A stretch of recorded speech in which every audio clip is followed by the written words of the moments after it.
surveillance cameras, and you're saying it's because it's for security reasons, but yet still that door is unlocked at night. I think that makes no sense. Yeah. If it's really, is it really for security, or is it really just for you to harass the tenants? Because if you really cared about security, that door would be locked at night. That's a fair point because Yeah, and you won't be releasing videos to other tenants, if that is the case. so the video piece of releasing the videos, I think the only people that can get, and the law enforcement can advise us, only people that I think can get a copy of the video of the crime was to occur is members of law enforcement. I believe that's true. That makes So sense. it's their video, it's their property, so. They have the choice though. Yeah, so honestly, they don't even have to give it to us. If we request a video of an incident and they say, no, we're not gonna give it to you, the route that we would go is try and get a subpoena to force them to give us the video, because they have evidence that's pertaining to a crime. But a lot of times, of the managers, they do cooperate with us. You know, if there's a crime, specific crime that we're looking for, apartment such and such got burglarized and the person possibly left around this time, then they'll help us and provide us that video. So to support your argument, it shouldn't be something that's just willy-nilly given out because it's something that's used only in the event that something happens. Oh. And it's like, if you truly cared about surveillance, the door would be locked, it wouldn't be just being like, oh, I have cameras. That's fair. That's fair. That's fair. This tenant has an issue with the landlord. The landlord broke his apartment door when he wasn't home, and they didn't have the cameras then. And I had to call him, tell him the landlord is breaking into his apartment, and he has video and everything. The landlord broke into his apartment without him giving him permissions. Tell them what happened. Take down your mask. Take down your. Somebody called me that the landlord was trying to get into my apartment. So I didn't give any notice from them because I've been looking for them to repair, they never did. And they said that they were, like the first floor said there was a leak. And then I went downstairs and asked the gentleman, he said, no, you didn't have any leak. So they broke into my apartment and changed the lock. So it's when I called the office, the super came, they came and left and brought me a key. So as I often remind people, there are 3 important numbers to call. The first one is always 311 to make any complaint that is non-emergency, right? So if it's not an active crime, but you're making a complaint, contact 311 because that becomes your receipt when you need to pull it back up and say that I made a phone call on this day to the city agency and they redirected me here. They'll give you a case number. If there's a crime being committed, right, like if someone's actually breaking into your home, you call 911 obviously, but only use 911 in the event of an emergency, 311 for other cases. And the other one is obviously your local elected officials, which again, I've given my number out. I'm the state assembly member. I have a phenomenal colleague, Rita Joseph, who's a city council member, who does really hyper-local stuff. She's here 12 months of the year. I'm in Albany 6 months of the year. I'm in New York City 6 months of the year, so my time is split between upstate and downstate. But reach out to our offices, and I'll be honest with you, because a lot of elected officials are not honest with folks. Not every situation that comes across our desk we have the capacity by law to solve. But we have the permission to advocate for our communities, right? So if you bring it to our attention, my team is going to, 1, take your case, and we're going to respond to let you know exactly what we did to resolve that case. Every case, though, will not be resolved, but I encourage you to bring every case to us because most times you're working 9 to 5, you got things going on, you don't have time to take on some of these big fights. We have a staff that is trained and willing and able to do that for you, as well as legal representation we can provide if you're within a certain salary range. So again, reach out to 311 when stuff like that happens, just make a rotation and also reach out to our office. I think most of the, I don't know if you call it a crime, most of the crimes being taking place in this building, it's coming from the landlord. It's not fixing people's, repairs, there's tons of repairs. Nobody can get in contact with him. People are just, they're paying their monies, and it's just a lot of taking advantage of. I agree with that. Yeah. Is that? I agree with that. Yeah, I'm sure man, there's nothing, there's nothing like secret. Everybody knows that. It's just the amount of people that's willing to come forward and actually say something without feeling like they're bullied. Yeah, You but know? on your point of correction, if I have to come into that one, say at times during the pandemic, because it's the pandemic, you might hold on to your money.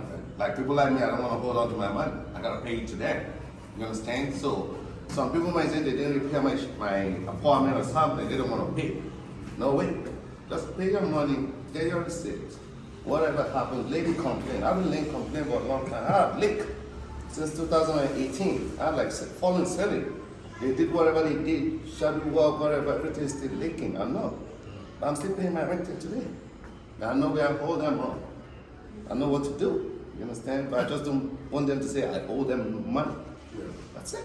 And you know, can I ask So it's not like we've been paying because we were scared to pay. No. Do you know that's a form of But you harassment know, when I you're think not? to his defense, like, I think a lot of tenants probably feel like that.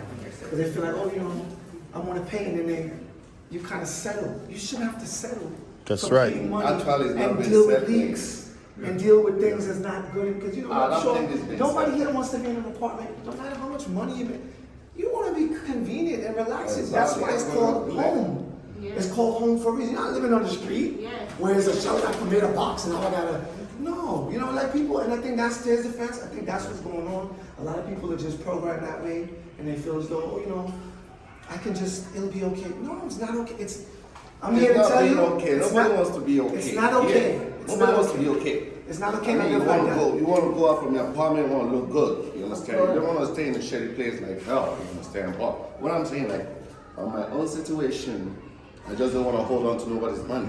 Yeah, that's good. All right? That's all. No, But it's I- your money too. what- It's your money. I mean, It's your I'm money. renting, I know. It's your So let me money. say this, what I will do in regards to this, because again, I got notice, I think on Sunday night about this meeting, the confirmation just a few days ago, sorry, my staff, I'm just thinking I'm here, is I'll make sure that we set up a day with your TA president. that So hold on. my team Excuse me. Comes down to the building and takes individual cases, because everyone sounds like they have an individual situation. There are a bunch of collective things, right, that the landlord's doing collectively. The lockouts are a collective issue, but it sounds like there are more specific cases where we need individual attention. So what we will do is I will identify a day, I'll make sure we poster it, I'll let you guys know, I'll let the TA president know. We'll have a team member outside, and you'll notice a big banner with our name and information on it, and you can provide them with information. And what I'll do is take it a step further and see if we can get someone from a legal or one of those agencies to come out as well to see if there are any legal ramifications for specific cases for folks. That's my commitment.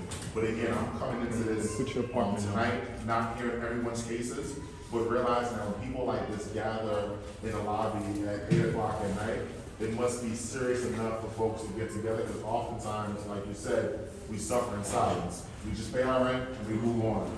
And it doesn't make it right if the landlord's doing it. But I understand your predicament as well of not wanting to hold this and negotiate that. But there are legal recourses that folks can take. My office, because I'm also a tenant, I'm also a homeowner, right? So I see it from both perspectives. There are recourses my office will take to make sure that we stand up for the tenants building and that we're accessible. So I will communicate exactly what day Raul, Anthony, and my team will be here to take cases and to make sure we close on these cases, or at least get it in their hands of the right agency. It's a great idea. Has there been a background check done on this landlord? Was that So good. Background check, any criminal behavior, any form of harassment complaints? Because I'm pretty sure if you can get any of that information. I think we can gather some of that based on some of the information that folks tell us. It's hard for me to assess if someone's committed a crime without an investigation. So if someone says that someone alleges, at least come and do an investigation, right? You can simply look at public records. Well, the public record piece we can look at, yeah, but then the question is how many people have filed an actual complaint. Yeah. Right, this gentleman said he has a leaking roof, and it probably wasn't But filed. he must have been with a landlord here for years. Because No, we can definitely look. I just got the address tonight when I was coming over, but I will definitely have a more forensic response. Yeah. But right now, I'm not comfortable to say that there has been a crime committed, because I'll be Yeah. accusing someone without doing No, my I was homework. just asking in general, has there Yeah. been like any form of background check? I'll definitely check. The public advocate puts together a record every year of for about 8 or 12 years now. There's a very big landlord. He recently He's on took. that list? He might be. But he might get on the list. So if he's on that list, the city and state's definitely aware of it. The question, what do we do now? Yeah. Right. Is that all? I have a question. And put your apartment number too. Okay. The Sulker. The Sulker? Yeah. Is that it from the tenants? Or, I mean, you have the assembly member here. Well- I gave out my cards. Do you have any? She has a question. She was saying. I have a question. I rent an apartment on the second floor. I was Third under floor, the third impre- Third floor. I was under the impression that I was getting a 2-bedroom apartment, but after moving in, it was downsized. And my wall, they made an extra bedroom, which is relatively small, which should have been my kitchen. And the wall is basically sheetrock. So I'd like to know if that's illegal, because I pay a pretty substantial amount of money for rent, and I don't think that I'm getting what I paid. And I'd also like to know if it's a fire hazard. What's the fire hazard? That sheetrock wall, that Between you the, saw, between the kitchen. Oh, that's made the bedroom. You s- Between the kitchen and is that between the kitchen and the bedroom? Yeah, it is. So theoretically, based on my limited understanding of housing law, if there's not a firewall there, it could be in violation. However, the Department of Buildings would have had to come and do an assessment before they rented a unit. So I couldn't answer that question without looking at the Department of Buildings records to see if it was certified. But theoretically, most walls between a kitchen and a room have to have a firewall, which prevent the fire from spreading. And sheetrock doesn't seem to be that much. what happened with with most of the apartments to the new tenants? What happened is these are old apartments, pre-war apartments. So what they did is they would take out the kitchen from the I looked at an apartment in one time, so I've yeah. never seen it. They would take out the kitchen from they'll take out the kitchen and put it in the living room and make it an eating kitchen and make the kitchen a bedroom. So her bedroom was once a kitchen, and the living room is now the Do you guys have electric stoves or gas stoves? She has electric, but most tenants, the old So I tenants have a think- so I gas. think- So there's a route, And right? I did And have a that's why. fire inside once before. Right. Well, that's why I asked that question for the wraparound because I believe the provision of the law, like most laws in New York State, are antiquated. So if you had a gas stove, you need a firewall. If you have an electric stove, you may not need a firewall. Let me look at that and get back to you. I don't want to give you the wrong information, but if it got certified by the Department of Buildings, I'm going to trust that a bureaucratic agency followed the right thing. But I will check and get back to you. Okay, that's fine. Oh, Thank you come here. Okay. This landlord has a history though, of not getting this certified. I gave you Let's the say we number. redo an apartment and rent it to somebody, we don't know whether it's in a certified spot. And I wouldn't be surprised at all if. most Apartment of number, these put your factors Ever. You know, he just rented it out again. Yeah, You know, and that's it's what he does. You know, still- he turns 1 bedrooms, turns into 2 bedrooms, 2 bedrooms, turns into 4 bedrooms. And he makes a lot of this. Criminal behavior. It is criminal. And they go ahead and do the conversion. That's why We have to prove that. You can't just say that. That's why it's not just with the older. It's an illegal conversion. It's called an illegal conversion. That's what it's called. Yeah. Yeah.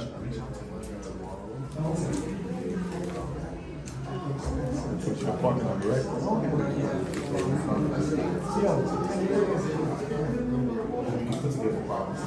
Oh, okay, I got it. B F5. F5. I remember your apartment number, F5. Thanks. So many No, so just to wrap up real quick for this part, I know that folks want to either continue the conversation without me, but we'll work together on getting some legal services here in the building and also constituent affairs who will come out and document it. And we'll work alongside the Attorney General's office to see if there's any laws that have been violated. As you know, the Attorney General is the top law enforcement for the state of New York. I don't want to be investigated by her. I don't think a landlord must be investigated by her. So we will certainly take the steps we need. We will circle back with the TA president as early as next week to make sure this happens within the next 2 weeks in short order. So you have my commitment on that. Hold me accountable. All right. I'm sorry again this is happening, but again, I'm encouraged by the fact that people are out here, because oftentimes this stuff goes under the radar and nobody says a word, and then we just never know, and then all of a sudden there's a fire or something happens, and all of a sudden it's a story. So let me make sure that you guys have my number again, just so folks can reach out to me directly. And I'm looking for my card to make sure I got it right. The phone number is 718-771-3105. That's 718-771-3105. When you call the office, you can ask for Raul, R-A-U-L. And Raul is my constituent affairs director, so he does all the constituent cases. I do look at them weekly on Friday, but he's a person that you're probably gonna give the phone first. And let Raul know I was here tonight, and that we'll be back here to get this sorted out. Okay, also another thing, I had work to do back in August of 2021 and July. I did a building-wide petition for decrease in services, and the majority of the tenants signed. All the tenants here signed, and they awarded them a decrease in service and for rent control and rent stabilized tenants.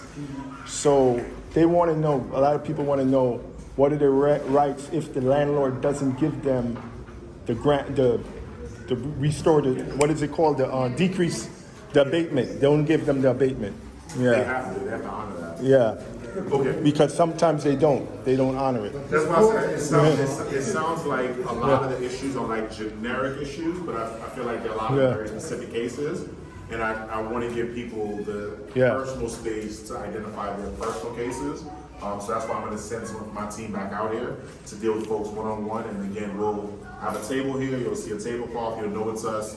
And we'll take those cases on a one-by-one basis, just so we're not missing anything and are able to write a more thoughtful letter on behalf of each resident.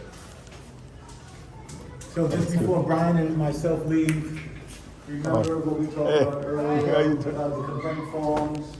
You can also call the Brooklyn Regional Office at 718-560-2030.